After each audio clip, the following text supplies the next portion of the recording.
ஏரல் பகுதியில் பாராளுமன்ற வேட்பாளர் கனிமொழிக்கு முன்னாள் பாராளுமன்ற உறுப்பினர் ஜெயதுரை வீதி வீதியாக நடந்து சென்று தீவிரமாக வாக்கு சேகரித்தார். அப்போது பொதுமக்களுக்கு துண்டுபிரசுரங்களை கொடுத்து வாக்கு சேகரிப்பு ஈடுபட்டார்.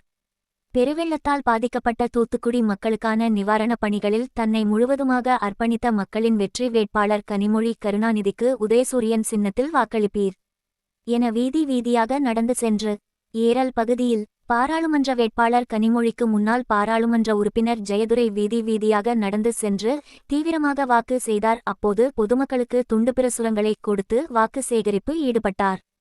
பெருவெள்ளத்தால் பாதிக்கப்பட்ட தூத்துக்குடி மக்களுக்கான நிவாரணப் பணிகளில் தன்னை முழுவதுமாக அர்ப்பணித்த மக்களின் வெற்றி வேட்பாளர் கனிமொழி கருணாநிதிக்கு உதயசூரியன் சின்னத்தில் வாக்களிப்பீர் என வீதி வீதியாக நடந்து சென்று கடைகள் வீடுகளில் முன்னாள் பாராளுமன்ற உறுப்பினர் ஜெயதுரை தீவிரமாக திமுக வேட்பாளர் கனிமொழிக்கு ஆதரவாக வாக்கு சேகரிப்பில் ஈடுபட்டார். முன்னதாக பஜார், பஸ் ஸ்டாண்ட் உள்ளிட்ட பகுதிகளில் பொதுமக்கள் மற்றும் ஆட்டோ டிரைவர்கள் மற்றும் டீ கடைகளில் வீதிகளில் நேரில் சந்தித்து துண்டுபிரசுரங்களை வழங்கி ஆதரவு திரட்டினார்.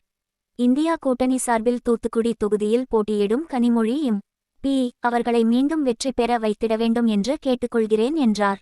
வாக்கு சேகரிப்பின்போது முன்னாள் மாவட்ட விவசாய அணி அமைப்பாளர் நட்டாத்தி காளிதாஸ் பண்ணையார், மாவட்ட விவசாய அணி சுந்தரராஜன், பேரூராட்சி கவுன்சிலர் முத்து ராஜா, முன்னாள் மாவட்ட நெசவாளர் அணி துணை அமைப்பாளர் இசக்கியப்பன், திமுக ஒன்றிய துணைச் செயலாளர் பன்னீர்தாஸ், மங்களபுரம் பட்டுராஜ், ஒன்றிய விவசாய அணி அமைப்பாளர் பட்டாணி சேகர், முன்னாள் விவசாய அணி வேல்நயினார், நகர பிரதிநிதி பரமசிவன், பெருங்குளம் நகர செயலாளர் பாலமுருகன், நகர பொருளாளர் செல்லையாபாண்டியன், நகர பிரதிநிதி சாம்பசிவம், நிர்வாகிகள் லட்சுமணன், துறை காங்கிரஸ் முன்னாள் மாவட்ட செயலாளர் ஜெயக்குமார், வட்டார தலைவர் சொரிமுத்து பிரதாபன், ஜெயராஜ், புல்பாண்டியன், நயினார் பாண்டியன், அந்தோணி, சக்திவேல், ஆறுமுக நயினார், ஆபேல், சுந்தரபாண்டியன், கண்ணன், நகர மாணவரணி அமைப்பாளர் எபினேசர், பாக்கியலா, காடுவெட்டி பிச்சையா உள்பட பலர் கலந்து கொண்டனர்.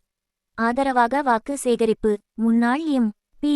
ஜெயதுரை ஆதரவு திரட்டினார். முன்னதாக பஜார், பஸ் ஸ்டாண்ட் உள்ளிட்ட பகுதிகளில் பொதுமக்கள் மற்றும் ஆட்டோ டிரைவர்கள் மற்றும் டீ கடைகளில் வீதிகளில் நேரில் சந்தித்து துண்டுபிரசுரங்களை வழங்கி ஆதரவு திரட்டினார். இந்தியா கூட்டணி சார்பில் தூத்துக்குடி தொகுதியில் போட்டியிடும் கனிமொழி எம்.பி. அவர்களை மீண்டும் வெற்றி பெற வைத்திட வேண்டும் என்று கேட்டுக்கொள்கிறேன் என்றார். வாக்கு சேகரிப்பின்போது முன்னாள் மாவட்ட விவசாய அணி அமைப்பாளர் நட்டாத்தி காளிதாஸ் பண்ணையார், மாவட்ட விவசாய அணி சுந்தரராஜன், பேரூராட்சி கவுன்சிலர் முத்து ராஜா, முன்னாள் மாவட்ட நெசவாளர் அணி துணை அமைப்பாளர் இசக்கியப்பன், திமுக ஒன்றிய துணைச் செயலாளர் பன்னீர்தாஸ், மங்களபுரம் பட்டுராஜ், ஒன்றிய விவசாய அணி அமைப்பாளர் பட்டாணி சேகர், முன்னாள் விவசாய அணி வேல்நயினார், நகர பிரதிநிதி பரமசிவன், பெருங்குளம் நகர செயலாளர் பாலமுருகன், நகர பொருளாளர் செல்லையாபாண்டியன், நகர பிரதிநிதி சாம்பசிவம், நிர்வாகிகள் லட்சுமணன், துறை காங்கிரஸ் முன்னாள் மாவட்ட செயலாளர் ஜெயக்குமார், வட்டார தலைவர் சொரிமுத்து பிரதாபன், ஜெயராஜ், புல்பாண்டியன், நயினார் பாண்டியன், அந்தோணி, சக்திவேல், ஆறுமுக நயினார், ஆபேல், சுந்தரபாண்டியன், கண்ணன், நகர மாணவரணி அமைப்பாளர் எபினேசர், பாக்கியலா, காடுவெட்டி பிச்சையா உள்பட பலர் கலந்து கொண்டனர்.